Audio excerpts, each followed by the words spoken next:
Hi Hermits, welcome back to my channel. My name is Dara and today I am going to be diving into all of the most bingeable books I've read. So the books I've read in one single sitting. Now we have something from all kinds of different genres on this list, which I think is pleasing because I like to think that I'm kind of an omnivore reader, but recently I've noticed that I've just been sort of leaning quite heavily on romance, which while it has been fun, it also bothers me that I've just become so homogenous in my reading habits. But that's a me problem. That's not going to be of any interest to you guys. Anyway, today I'm going to be sharing 10 books that I literally read in a single sitting. No breaks, no naps, no walking around and doing things, just me sitting there obsessively for a few hours getting through that book. Now, I am not going to be talking through these in any particular order. So this is not the order I read them in. It's not the order of preference. It is just the order that they came to mind when I decided to create this video. So book number 1, The Bride Test by Helen Hoang. So I remember distinctly going to bed one night, and it was a Sunday night as well, so I really should have been having an early night.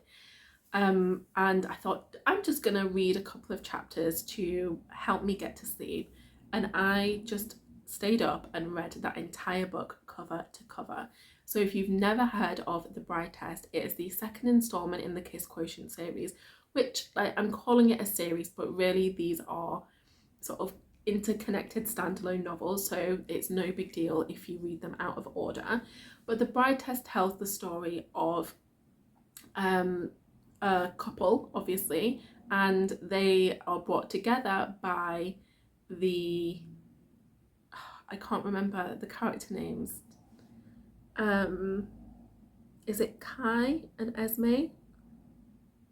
We're gonna call them Kai and Esme for now because ever since COVID, I'm really struggling to remember just things like names and places. Anyway, so Kai's mother travels to Vietnam to find him a bride, and she meets Esme and is like, Esme, come back to the US with me and try and marry my son. So Esme does, because she's desperate. She's a single mother. She needs to be able to make some money. She wants to be able to support her daughter. So she travels over to the US to meet Kai. Now Kai, if that even is his name, is autistic. He's not comfortable in relationships. He hates this situation. He doesn't want this woman living in his house, but that's what they have to deal with for a few months. So it's really about their relationship, and it was just brilliant. I loved the representation. I loved the writing style. I loved the characters. It was just such a lovely time. The next book on my list is Regretting You by Colleen Hoover, and this was the first Colleen Hoover that I read. It was actually the first Kindle Unlimited book I read, so I got a free trial of Kindle Unlimited, and so obviously I was like, okay, I need to make the most of this. And so I decided to just go and start reading something at random on there, and the first thing that popped up in my recommended read section was Regretting You, so I downloaded it and gave it a go. And while it's not the best book of all time, it's supremely readable, and it sort of introduced me to Colleen's writing style, which is just very accessible.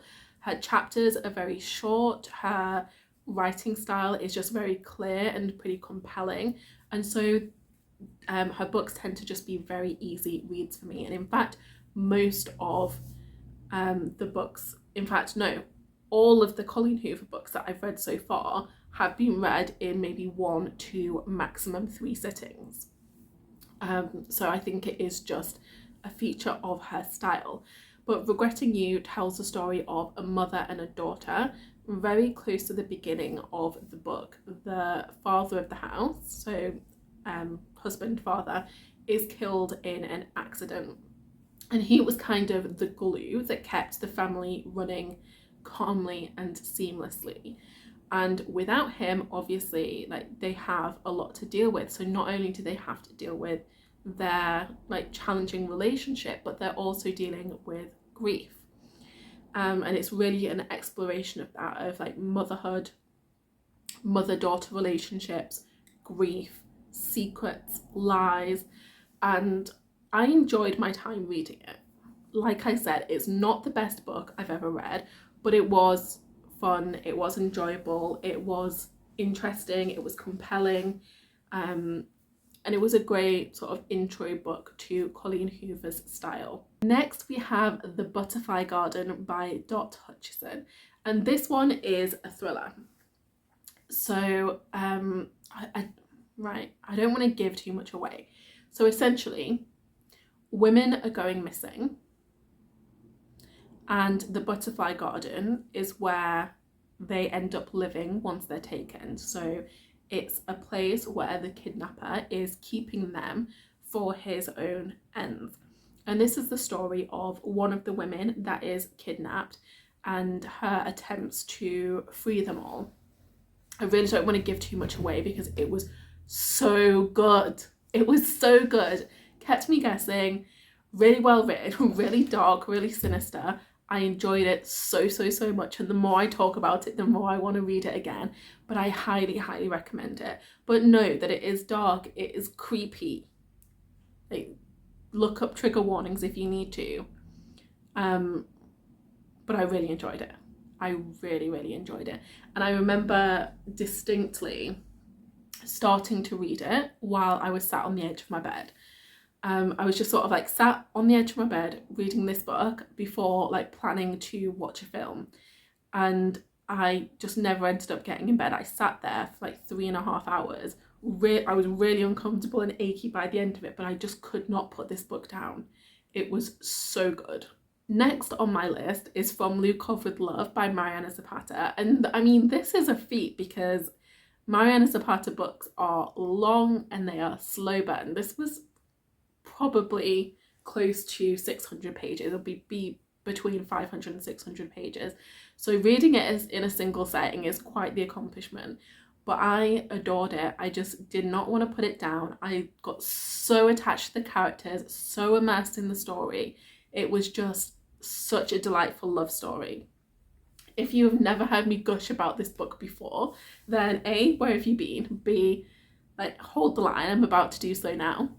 But From Lukov with Love tells the story of two ice skaters. So we have Jasmine, who was in a partnership with her like former boyfriend, and he kind of ditched her for somebody else, both personally and professionally. And she really feels like she's on the last legs of her career. She's getting on in years in the ice skating world, and she just feels like now is her last chance. Until one day, Ivan Lukov asks her to become his new partner, and he is like a world champion. Like, he's won world championships. He's very good. He's very into man, so she's obviously very suspicious. Plus, she's never really liked him. They've known each other for years and years. They've never liked each other. They have a really like just combative relationship, but they end up needing to compete together. Her because he will help her like be taken seriously and raise her profile. Him because he needs a partner and he can't get anyone to work with him. And it's just about their like flourishing relationship, and it was just stunning. Ivan Lukov is just a god, and I would marry him tomorrow if he was A, real, and B, interested. But yeah, read it all in one go, thoroughly enjoyed it. One of my very favourite Mariana Zapata books. Really good. The next book that I have to now start gushing about is Flow by Kennedy Ryan.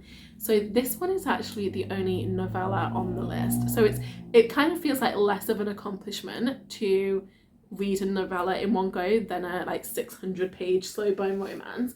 But I don't care, I wanted to mention it anyway because this was so enjoyable to me. It's the best novella that I've ever read.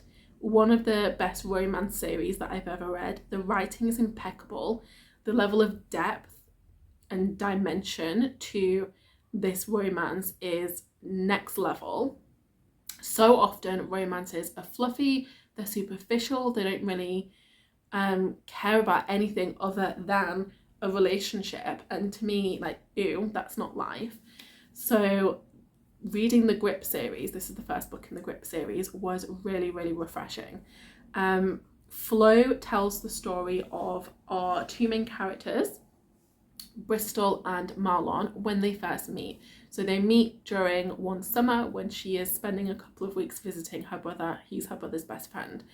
And this is not like the main piece of their story, because they have a full-length book for book 2 and book 3. So that's when you really get to see them together and their developing relationship. But this is like the foundational piece, and it was just lovely. Like, there were lines in this that I wanted to have framed. They were just impeccable, and it's what made me fall in love with Kennedy Ryan's writing. And I like immediately picked up book 2 and then book 3. I read all 3 books within about 4 days, so that should tell you something.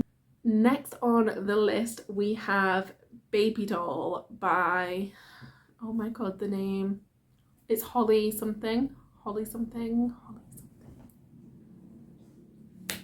can't remember. I'm gonna pop like all of the books and author names in the description, because my post-COVID brain fog it's kicking my ass. Anyway, is it Overton? Holly Overton? I can't remember.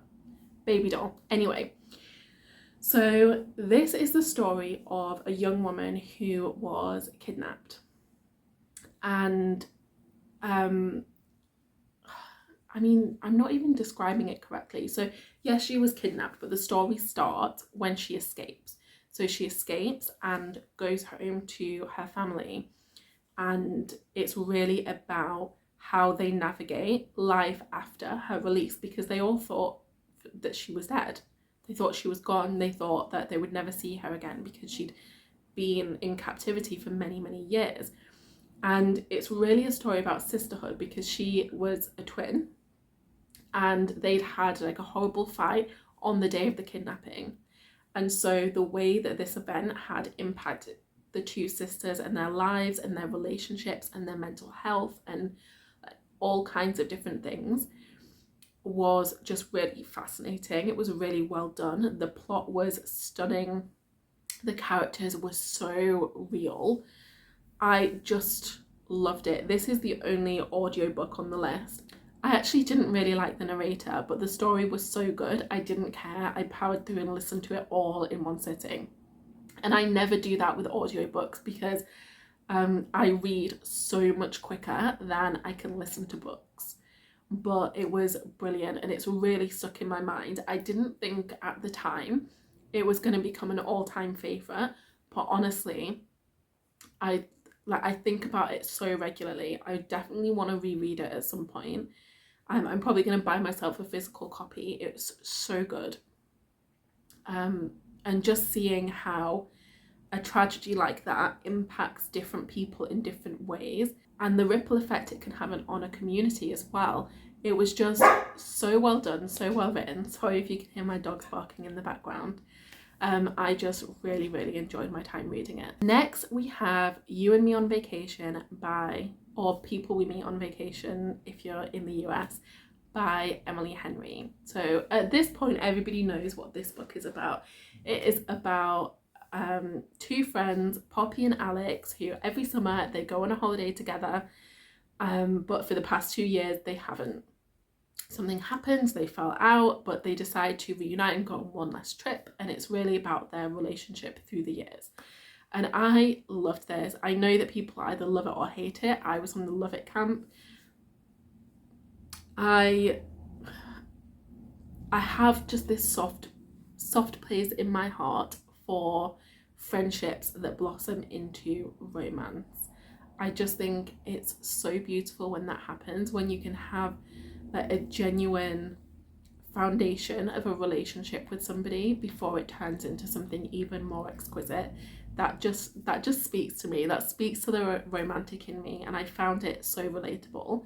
And I think a big piece of it is Poppy and Alex are just such normal people. Usually in a romance, you don't get just basic normal people. They're always exceptional in some way.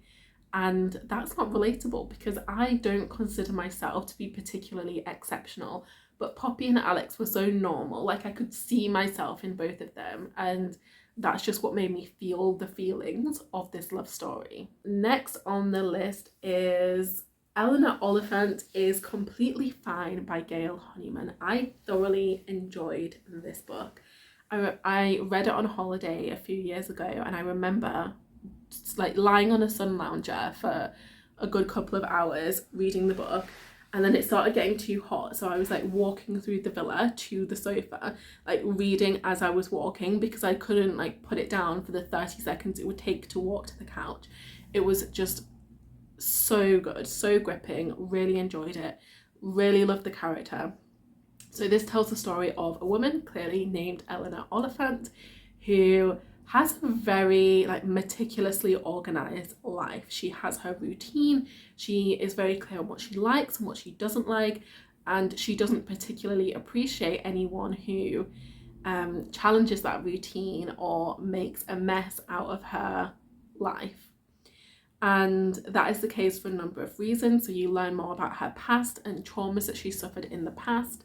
And it's really about her trying to navigate life, given that life can create chaos and the unexpected. And she doesn't necessarily appreciate that, but she learns to cope. And just seeing her evolve and heal and consider developing different types of relationships, it was just a great time. I also found her very, very relatable. She was relatable, she was funny, and yeah, just the whole book was a real pleasure to read.